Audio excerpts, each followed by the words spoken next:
Vítam vás u nového videa. V novej epizóde Ahsoky sme sa dočkali návratu milovanej Star Wars postavy veľkoadmirála Thrauna a pri jeho epickom priechode sme aj videli jeho nových vojakov a musím povedať, že majú fakt cool design, no ale ostávajú celkom záhadní. Po niekoľkých rokoch, ako bol Thrawn stratený, títo vojaci nemajú čisto biele brnenia, ale majú ich porozbijané so zlatými prvkami a červenými látkami. Dokonca kapitán Inok má najviac unikátny dizajn zo všetkých, no ale čo to znamená a čo sú zač títo vojaci, je dosť možné, že to nebudú len bežní ľudia pod oblekmi, ale niečo iné a je to niečo temnejšie a o tom si dnes zašpekulujeme v tomto videu. Ako prvé by som tu chcel stanoviť, prečo by to teda nemohli byť len nejakí bežní ľudia s upraveným brnením. Ide o to, že si myslím, že mnohí Stormtrooperi ani len nemali šancu prežiť toto všetko. Vo finále Rebels niekoľko zomrelo rukou Ezru alebo ich zabili Purgilovia, ktorí značne poškodili Thrawnov kriečník Chimera. Čiže už len pri celej tej ceste podľa mňa sa zmenšili Thrawnové čísla Stormtrooperov. Ale to nebolo všetko, pretože ešte neboli na Pereidy. Tam opäť musel zomrieť kopu Stormtrooperov, keďže to bolo pre nich ešte neprebádané územie a nevedeli čo tam čakať.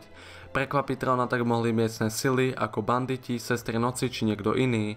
Aj tí mohli rapidne zmenšiť čísla Stormtrooperov. A aj keď ich na Thrawnovom kriečníku mohli byť tisíce, tak si myslím, že sa tie čísla tak či tak mohli extrémne zmenšiť kvôli okolnostiam.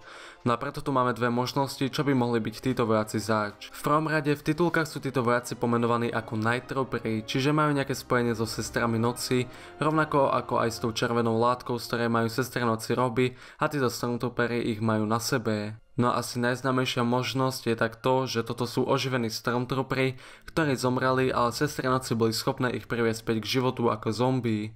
Niečo podobné dokázali už ako sme videli v Clone Wars alebo Jedi Fallen Order, kedy sestry noci dokázali oživiť ich mŕtve sestry.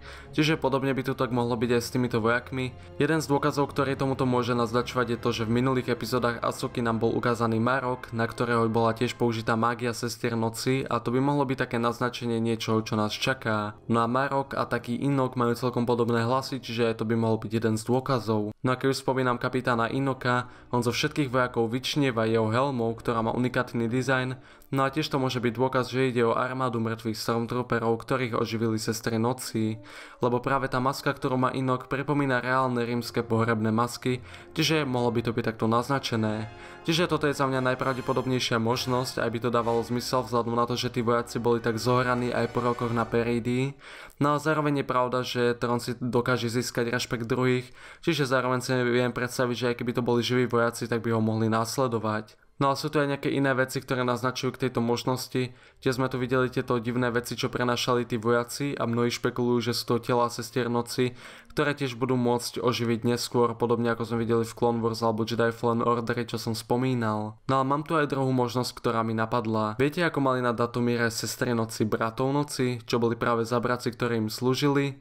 No ak áno, tak je možné, že nejak podobne to funguje aj na Pereidy, kde sú sestry noci tiež, lenže tam im nemusia slúžiť priamo zabraci, ale nejaká neznáma rasa, ktorá by sa pripomínala práve k bratom noci a mohli by im slúžiť a mohli by sa tak stať novým vojskom Thrawna. Čiže pod týmto brnením by bola nejaká nová rasa z Peridie a tým pádom by mali aj spojenie so sestrami noci, ale boli by to živé bytosti. Čiže aj to je dosť pravdepodobné. Mne sa dizajn týchto vojakov strašne páči, majú také poničené brnenia, niektoré z nich majú opravené tie brnenia reálnou japonskou metódou, kedy sa rozbitá keramika spája s zlatom. Niečo podobné sme videli v epizóde 9 s Kylo Renovou helmou. No a toto je tak Thrawnovské, proste upraviť brnenia Stormtrooperov formou umenia. Napíšte mi váš názor do komentárov na týchto vojakov, rovnako tak aká z teórií je váš favorit, poprípade ak máte nejakú vlastnú, tak mi ju dajte vedieť. Ak sa vám toto video páčilo, dajte like, ak nenapíšte, čo by som vám zapíšiť, poprípade môžete dať odber. Ďakujem členom za podporu, aj vy ma môžete podporiť finančne cez YouTube členstvo pre nejaké tie výhody, pretože teraz sme tam každý týždeň začali rozoberať seriál Star Wars Rebels, čiže máte sa na čo tešiť. No ale my sa uvidíme na budúce a majte sa a nech vás sila sprevádza.